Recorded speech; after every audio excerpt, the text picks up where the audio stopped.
For weeks after, our house turned into a silent battlefield. We spoke only when necessary. The kids noticed. Ethan started having nightmares. Lily asked me if Daddy was moving out. That question shattered me. So when David begged for forgiveness, I gave it not because he deserved it, but because I wanted peace for the children. We went to counseling. We read books about rebuilding trust. We even took a weekend trip, awkward, quiet, but something like hope. Slowly, things began to feel normal again. He cooked more often, left me small notes, tried to rebuild what he'd broken. There were nights when he'd wake up sweating, apologizing in his sleep, and I'd whisper that it was okay. That we were okay. But trust is a fragile thing. It doesn't grow back evenly. It leaves cracks, and sometimes, the cracks are just wide enough for truth to slip through. The day at the clinic started like any other. Ethan had caught a stubborn flu, and David was supposed to meet us there after work. He called to say he was running late.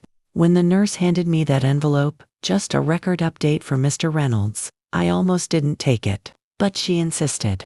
So I held it, watching my son hum along to the cartoon theme song. I turned the envelope over in my hands once, twice. My heart thudded quietly against my ribs. A slow warning. I shouldn't open this, I told myself. But I did. Inside was a printed report, DNA paternity confirmation. David Reynolds confirmed biological father. Subject, minor, female age, 5. The name of the mother hit me like a second blow, Sabrina Cole. I felt the floor tilt beneath me. My first thought wasn't anger, it was disbelief. Because 5 years, that meant the child was conceived before the affair he'd admitted to. Or maybe, it had never really ended. Ethan tugged my sleeve.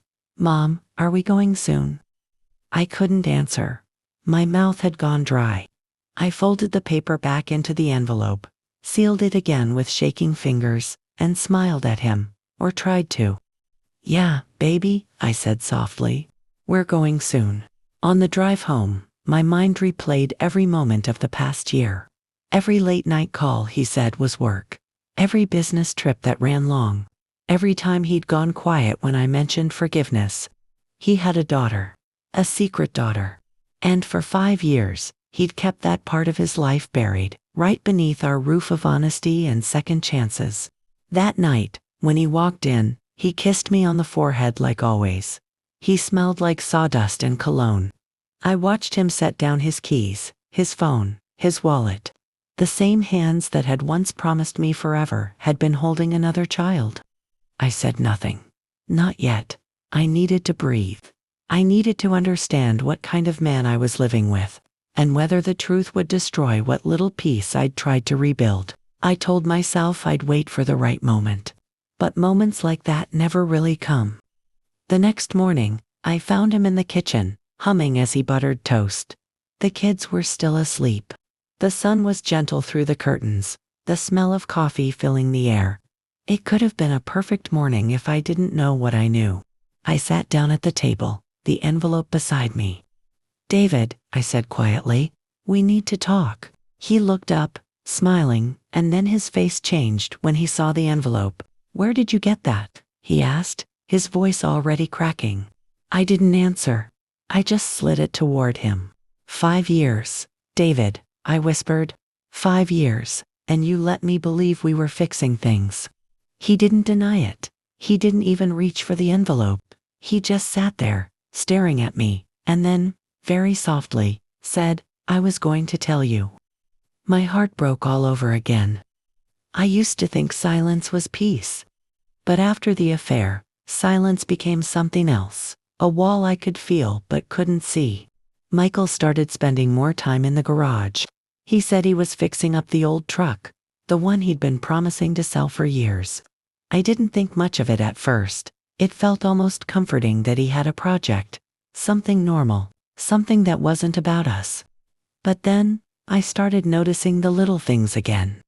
The smell of cigarette smoke clinging to his jacket, even though he quit years ago. A softness in his voice whenever his phone buzzed. The way he angled his screen just slightly away from me. I remember one morning, I was packing our son's lunch for school: peanut butter sandwich, apple slices, those little cheese crackers he loved. Michael was at the table, scrolling through his phone, half listening to the news. I caught a glimpse of a message notification. A name flashed for just a second: Clara. My heart didn't panic, not like last time. It just paused. "Who's Clara?" I asked casually, spreading the peanut butter, my voice even. He didn't look up. Oh, someone from work. HR, I think. About the new schedule. I nodded slowly, pretending that made sense. But something about the way he said HR, I think as if he didn't quite remember, stayed with me. Later that day, I looked at his work schedule. He hadn't been in the office for 2 days. I didn't confront him, not then. I promised myself I'd never go back to being the paranoid wife, the woman who snooped, who begged, who chased shadows. We were rebuilding, I told myself. Trust needed space. But trust is fragile when you've already glued it back together once. A week later, Michael came home late from a client dinner. He smelled faintly of baby powder and cheap floral perfume. It wasn't the same scent as the woman he cheated with before. I would have known, but it was something. He kissed me on the forehead like always. His lips were cold. "You're still up?" he asked softly. I smiled and said, "Just couldn't sleep." He didn't notice the way my hands trembled on the teacup. When he went to take a shower, I sat there in the dim light of our living room, staring at the rain against the window. My reflection looked back at me, tired, softer somehow, older. I realized I was waiting for the same feeling I had last time, that gut-deep certainty of betrayal. But it didn't come. Instead, there was a quiet ache. Not fear, not anger. Just the slow, heavy dread that something was wrong again. A month later, the clue that cracked everything open came from somewhere I never expected: our son's pediatrician. It was supposed to be a routine checkup. My son, Luke, had just turned 7. The doctor said she wanted to update some records for school, including blood type verification for emergency contact forms. Simple. She handed me a small consent form and asked for both parents' medical information. Michael couldn't make the appointment that day. He said he was out of town for a regional meeting, so I filled in what I knew. A few days later, I got a call. The nurse said there was a discrepancy with Luke's DNA report and asked if both parents could come in to verify information. My stomach twisted. The word discrepancy stuck in my mind like a splinter. That night, when Michael got home, I told him about it. He froze mid-step. "Discrepancy? What do you mean?" "Something about the DNA markers. They just want both of us to come in, probably a clerical thing." He nodded too quickly. "Yeah, sure, must be a mix-up." But he didn't meet my eyes. The next day, he forgot the appointment. Said something came up at work. I went alone. The doctor smiled kindly, a little too kindly, and said, "Mrs. Lawson, I'm sure it's nothing serious. But we noticed your son's paternal markers don't seem to align perfectly with the profile you provided for your husband." I blinked. "I'm sorry, what do you mean? That's his father." She hesitated, her professional tone tightening. "It's possible that there's an error in the database. But sometimes, in cases of mislabeling or family changes, discrepancies can occur. If you'd like, we can rerun the test." I sat there, staring at the printout she handed me. There were numbers and letters, little lines of genetic code I didn't understand, but the highlight box read, underlined, screamed louder than any word could. My throat felt dry. "So, you're saying my husband might not be his father?" The doctor's eyes softened. "I'm not saying that, Mrs. Lawson. I'm just saying something doesn't match." I left the office in a daze, the paper trembling in my hands. I didn't tell Michael right away. I wanted to believe it was a mistake. I even told myself maybe they mixed up the samples. But 2 nights later, while he was in the shower, I looked through his phone. It wasn't something I was proud of. My hands shook the whole time. In his photo album, hidden in a folder labeled car receipts, I found pictures, not of cars, but of a little girl. Maybe 4 years old. Curly dark hair, brown eyes, a smile too bright for the shadows she was living in. The date stamps went back years, 5 years, and in the corner of one photo, standing beside her was him, my husband, holding her in his arms, smiling. He looked happy. I dropped the phone. It hit the hardwood with a crack that echoed through the room. He rushed out of the bathroom, water dripping from his hair, panic flashing in his eyes. "Sarah, what happened?" I looked up at him, my voice barely a whisper. "Who is she?" For a moment, the whole world went still. He didn't answer. He didn't have to. The look on his face said everything. The air between us turned heavy, thick with years of unspoken truths. I didn't scream. I didn't cry. I just picked up the phone from the floor, wiped the screen with my sleeve, and handed it back to him. 5 years, I said softly. You hid a child from me for 5 years. He reached for me, but I stepped back. Sarah, please, it's not what you think. I laughed then, a broken, bitter sound. Not what I think. Then tell me what I'm supposed to think, Michael. That she's your coworker's daughter. That you just happened to be in her birthday pictures. He didn't answer. And that silence, that same silence that once felt peaceful, became the sound of my world collapsing again. That night, time seemed to stretch and twist. The rain outside sounded like 1,000 whispers against the window, and in between them, I could hear my own heartbeat loud, uneven, desperate. Michael sat on the edge of the bed, his hands buried in his hair. I stood by the dresser, staring at the man I'd once trusted with my whole heart. When he finally spoke, his voice cracked like dry wood. She wasn't supposed to exist. Not like this. Those were his words. Not "I'm sorry." Not "it's not what it looks like." Just that, as if she were some mistake written into his life, without permission. I didn't say anything. I just stared. Because if I spoke, I was afraid the sound that came out wouldn't be words. It would be the scream I'd been holding inside since the first betrayal. Finally, he said her name. Her name is Emily. A small, simple name. It fell into the silence like a stone into deep water. She's 5, he said, voice trembling. It happened right before we tried again, after the affair. I didn't know she was mine until much later. By then, you were pregnant with Luke again, and I couldn't. He stopped, as if his own excuses suffocated him. I felt my lips part, but the words took time to find me. You couldn't what, Michael? You couldn't tell me the truth. You couldn't look me in the eye and admit that your second chance came with a child. He looked up then, eyes red, hollow. You have to understand, Sarah. She didn't mean anything. The woman, it was over long before I even knew she was pregnant. When she told me, I thought keeping it quiet was best for everyone. Best for everyone. My voice trembled now, the calm cracking like thin glass. For who, Michael? For her. For you. Because I promise you, it wasn't for me. And it wasn't for Luke. He stood, desperate now. I didn't want to lose you again. You said we were rebuilding. You said you forgave me. I thought if I told you, that would be it. You'd walk out, and I'd never see my son again. I shook my head slowly. You didn't rebuild anything, Michael. You just built a prettier lie. He didn't sleep in our bed that night. I didn't either. I sat in the kitchen until dawn, the light from the refrigerator the only thing keeping the dark at bay. I kept thinking about Emily, that little girl who had no idea she was the secret living proof of my husband's betrayal. I hated myself for hating her, even for a moment, because it wasn't her fault. She was just a child.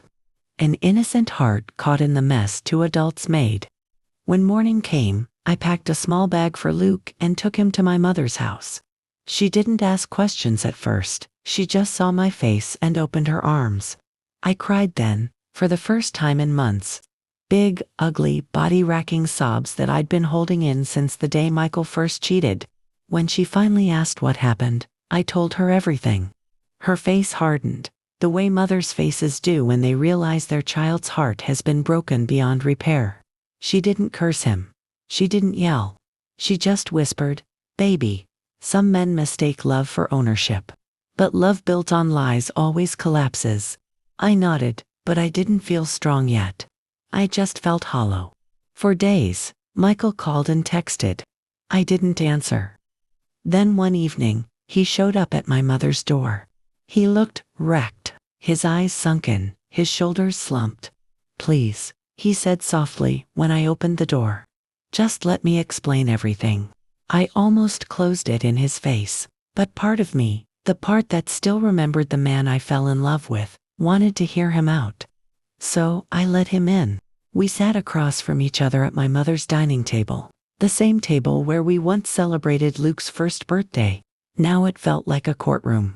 He took a deep breath. When she told me about Emily, I didn't believe her. I thought she just wanted money or attention. I took a test, it came back positive, and I panicked. I didn't know how to tell you. You had just started trusting me again, and the idea of losing that, it terrified me. I looked at him carefully. So instead, you lied. For 5 years. He nodded, shame written all over his face. I sent money sometimes, just enough to help. I told her I couldn't be in Emily's life, not fully, but I kept pictures. I needed to see her grow up somehow. I told myself it was better that way. That she had a mother, that you had our family. That no one needed to know. Tears burned in my eyes, but I blinked them away. You wanted to live 2 lives. You just didn't want to be accountable for either. He lowered his gaze, whispering, "I never stopped loving you." I laughed bitterly. You keep saying that like it makes the betrayal smaller. Like love is supposed to excuse cowardice. He didn't respond, and in that silence, I realized something. I wasn't angry anymore. I was done. There's a difference. Anger still hopes for something change, redemption, maybe even forgiveness. But being done, that's when your heart stops trying. That night, after he left, I sat on the porch with a cup of cold tea. The air smelled like rain again. Somewhere in the distance, a train passed, that low, haunting sound that always reminded me of leaving. And for the first time, I thought about what leaving could really mean for me. Not just a separation, not revenge, but freedom. A week later, the doctor's office called again. They had finalized the updated DNA report. This time, they wanted to close the file by confirming parental matches. Out of curiosity, maybe cruelty, I'm not sure, I asked for an extra copy. When I held that paper in my hands again, I looked at the clean, clinical lines that confirmed what I already knew. Michael wasn't just a man who cheated once. He was a man who built a second family, a second life, and then came home to kiss me goodnight, as if the world was whole. And yet, beneath all that, what hurt the most wasn't the betrayal itself, it was how normal it had all seemed. The coffee cups, the small talk, the shared jokes, the way he still said, "Love you," before walking out the door. Every memory now carried a question mark. Had he texted her after those moments? Had he smiled at me while thinking of her child? Had he looked at Luke and seen Emily's face instead? That thought broke me more than anything else. That night, I wrote him a letter. Not for closure, but because I needed to put the truth somewhere outside of my body, where it couldn't poison me anymore. It ended with one line. "You didn't just hide a child, you hid a part of yourself, the part I thought I loved." After I wrote that letter, I folded it once, neatly, and tucked it inside an envelope. No tears on it this time. No shaking hands. Just peace. The next morning, I left it on the kitchen counter for Michael to find, beside his keys, where he couldn't miss it. Then I packed Luke's lunch, tied his shoelaces, and drove him to school. The air felt different that morning, crisp, almost sharp, the kind of cold that makes you breathe deeper, like your lungs are trying to remind you that you're still alive. When I came back, the envelope was gone. He hadn't called, and I didn't expect him to. I think, in his own quiet way, he understood what that letter meant. It wasn't a goodbye out of anger. It was a goodbye out of clarity. In the weeks that followed, I spoke to a lawyer, a woman named Dana, who had eyes that looked both kind and unflinching. She'd seen this before, too many times. When I told her the story, She didn't gasp or pity me. She just took notes and said, "You've already done the hardest part, accepting the truth." We filed for separation first, then custody. She told me to document everything: the affair, the financial records, the photos, even the DNA reports. I did. I kept every page neatly in a folder labeled simply, "Evidence." It felt strange to see my life reduced to paperwork. But it also felt powerful, like I was taking back something he'd stolen: control. Michael tried to visit Luke a few times. I didn't stop him, but I set boundaries. He could see him on weekends, supervised by my mother. He didn't argue. I think he knew he didn't have the right to anymore. Still, there were moments when guilt crept in. When Luke would ask, "Why isn't Daddy here at night anymore?" And I'd have to find gentle words that didn't make his world crumble the way mine had. "He's taking some time to figure things out," I'd say, softly, brushing his hair back. "But he loves you very much." And every time I said it, I wondered if it was true, or if love had become something we both misunderstood. A few months passed before I saw her. It was in the grocery store, of all places. I was pushing my cart down the cereal aisle when I heard a child's laugh, a small, bright giggle that sounded strangely familiar. When I turned, there she was, the woman, and beside her, a little girl with curly brown hair and Michael's eyes. She froze when she saw me. I felt the same shock ripple through my chest, like my body had just remembered the weight of everything at once. We stood there for a moment, two women bound by one man's cowardice. Then she whispered, "Sarah." I didn't answer right away. I just looked at her, really looked. She was younger than me, maybe by 7 or 8 years. Her face was tired, like she'd aged faster than she should have. She took a step closer. "I didn't know he hadn't told you," she said quietly. "He told me you two were over, that you were just living together for your son." I almost laughed, but it came out hollow. "That's what he told you?" She nodded, shame in her eyes. "I found out later it wasn't true. I tried to reach him, but he blocked me. I thought you knew. I thought you chose to stay." Something inside me softened, not for him, but for her. We were both victims of the same lie. "What's her name?" I asked gently, even though I already knew. "Emily," she smiled faintly. "She knows about him. She asks sometimes." I tell her. "He loves her from far away." I looked down at the little girl then. She smiled shyly, holding a box of cereal too big for her hands. And I realized I couldn't hate her. Not even a little. Because all of this, the pain, the deceit, the brokenness, it wasn't her fault. She was just the truth, walking around in tiny shoes. That night, I told Michael I'd seen them. He didn't deny it. He just said, "I never wanted you to meet her like that." I told him it didn't matter how I met her. What mattered was that she existed, and that he needed to take responsibility for her, not hide her like a mistake. He nodded slowly, eyes full of something I couldn't name. Maybe regret. Maybe relief. "I'll tell her the truth," he said quietly. "Both of them, they deserve that." For the first time in a long time, I believed him. Not because I trusted him again, but because I'd stopped needing his lies. A few weeks later, Michael moved out of the house completely. It was strange, walking through empty rooms that once echoed with his footsteps. But instead of sadness, I felt light. I painted the kitchen a warm yellow, something soft, hopeful. I changed the curtains, moved the couch, even planted herbs on the windowsill. Small things, but they mattered. Because they were mine.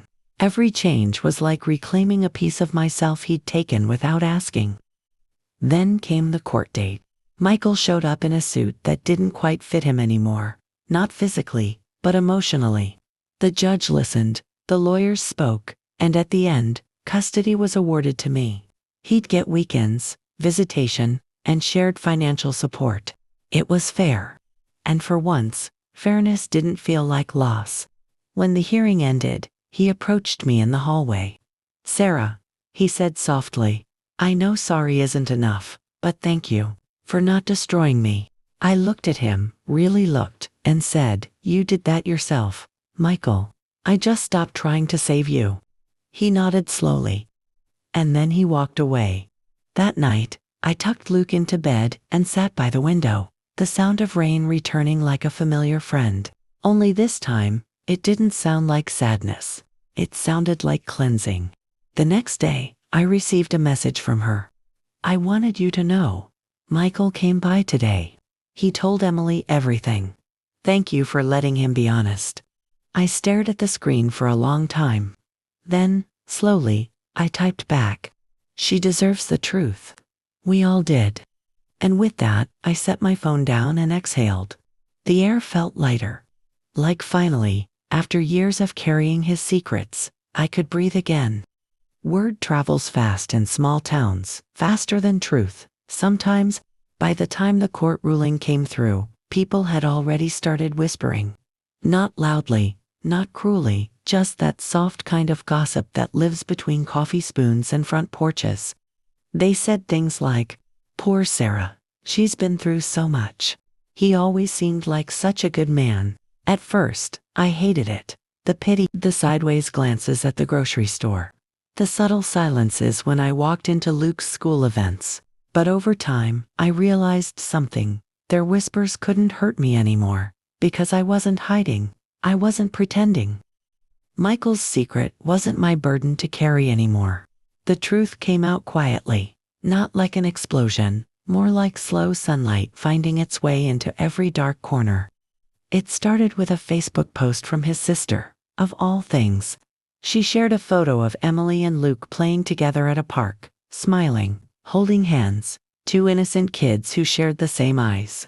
The caption simply said, "Family finds its way." I stared at it for a long time before realizing what it meant. He had finally told everyone. The truth wasn't hidden anymore. At first, I felt a flicker of panic, the instinct to protect my privacy, my pain. But that feeling was quickly replaced by something stronger. Relief. Because for the first time, the story didn't belong to him alone. It belonged to all of us. The truth laid bare. No more masks. A week later, I saw Michael again. It was at Luke's school spring concert. He arrived early, Emily's mother beside him, Emily herself holding his hand. I saw the way some parents glanced over, curious, calculating, but I didn't flinch. Instead, when he caught my eye across the gym, I nodded politely. Not out of forgiveness, but out of grace. During the performance, Luke spotted me and waved shyly from the stage. Then he turned and waved at his father, too. I saw Michael's eyes soften, and for the first time in a long while, there was something human there. Not guilt, not shame, just honesty. When the concert ended, Luke came running to me first, breathless and proud, his little tie crooked, his cheeks flushed. "Mom, did you see me sing?" "I did, baby," I said, kissing the top of his head. "You were perfect." Then he ran to Michael and Emily, pulling them both by the hands. "This is my sister," he said proudly, the word tumbling out like a discovery. Everyone froze for half a second, even me. But then I smiled. "Hi, Emily," I said gently. "You did a great job clapping for the songs." She giggled, and that was it. The air around us softened, the tension dissolving into something fragile but real, a kind of peace only children know how to create. That night, after the concert, Michael sent a message. "Thank you for what you did today." I didn't deserve that kindness. I thought for a moment before replying.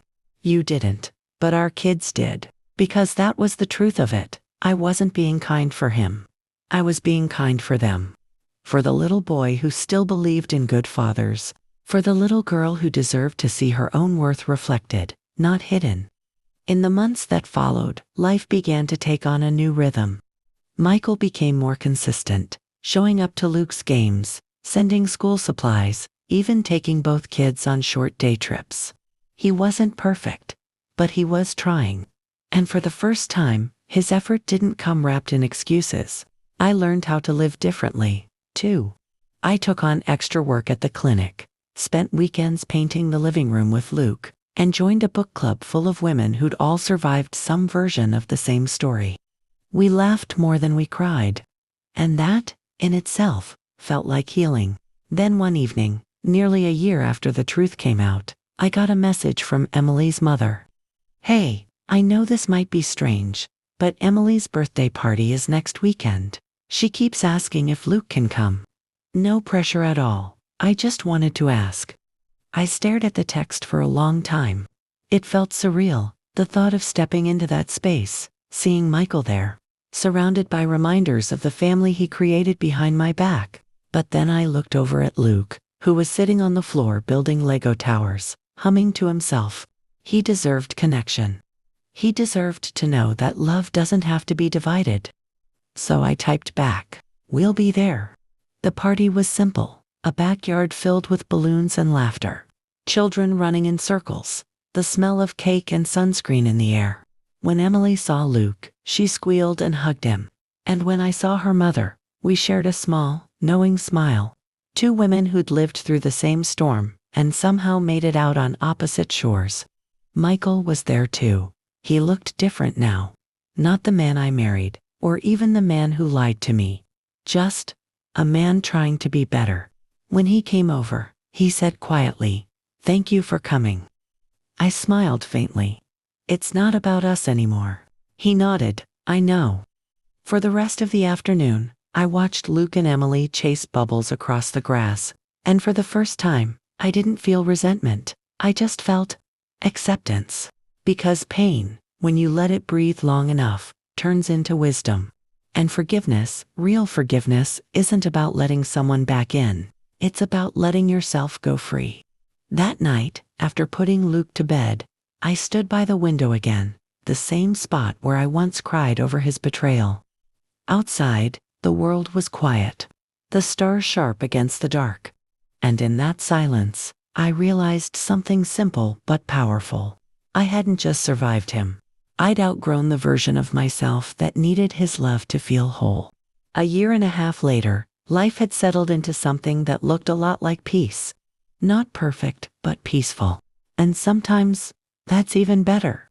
The walls of the house that once echoed with heartbreak now held new sounds, laughter, music, the rhythmic tap of rain on the kitchen window as I made breakfast for Luke. We had moved on, in the quietest, strongest way possible, by simply living. Michael and I barely spoke outside of what was necessary. No drama, no tension. Just co-parents to people who shared a child and a past, but no longer a future. And that was okay. Because the truth was, forgiveness didn't mean reunion. It meant release. He once told me, during a brief conversation at Luke's soccer game, "I don't know how you found the strength to let go." I told him the truth, because holding on hurt more. He nodded, that small, broken smile of someone who finally understands the damage they caused.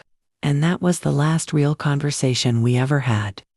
One Sunday morning, I took Luke to the beach, the same beach where Michael had proposed all those years ago. Back then, I remembered the waves feeling endless, like they were blessing us. Now, standing there again, the water felt different, still endless, but mine. Luke ran along the shoreline, chasing seagulls, his laughter echoing through the wind. And I realized something I hadn't before. I wasn't standing in the shadow of my past anymore. I was standing in the light of my healing. That evening, as the sun began to dip, Luke built a small tower of stones by the water. "Mom," he said softly, "do you think people can love again after being hurt?" The question took my breath away, not because it was heavy, but because it was his. I knelt beside him and placed another stone on top of his. "Yes," I said. "But this time, they love differently. They love with eyes open. They love without losing themselves." He smiled, satisfied with the answer, and went back to stacking stones. And I knew, in that moment, that I'd finally done something right. Not as a wife, not as a victim, but as a mother. Months later, I started volunteering at a local community center, teaching a self-care and rebuilding workshop for women, leaving broken marriages. I told them what no one told me. That closure doesn't come from the person who hurt you. It comes from the version of you that decides to stop bleeding for them. Sometimes, when I'd tell my story, the betrayal, the hidden child, The long road to peace. I'd see someone in the back, nod quietly, tears in her eyes, and I'd think, this is why it happened. Maybe my heartbreak wasn't punishment. Maybe it was preparation to help someone else find the light. Camera pans across the coastal town.com waves, now kissing the shore where chaos once lived. A woman's voice narrates over the scene. Sarah's older, steadier, unbroken. People think betrayal ends you. But it doesn't. It rebuilds you piece by piece, truth by truth. The woman I was back then died the day he lied. But the woman I am now, she was born the day I stopped waiting for an apology. Sarah standing by the ocean at sunrise, wind brushing through her hair, eyes closed, breathing deeply. You can lose everything you thought you were, and still become someone stronger than you ever imagined. Luke and Emily playing in the distance, their laughter mingling with the sea breeze. Sarah turns to watch them, a quiet smile, a tear she doesn't wipe away, fade out.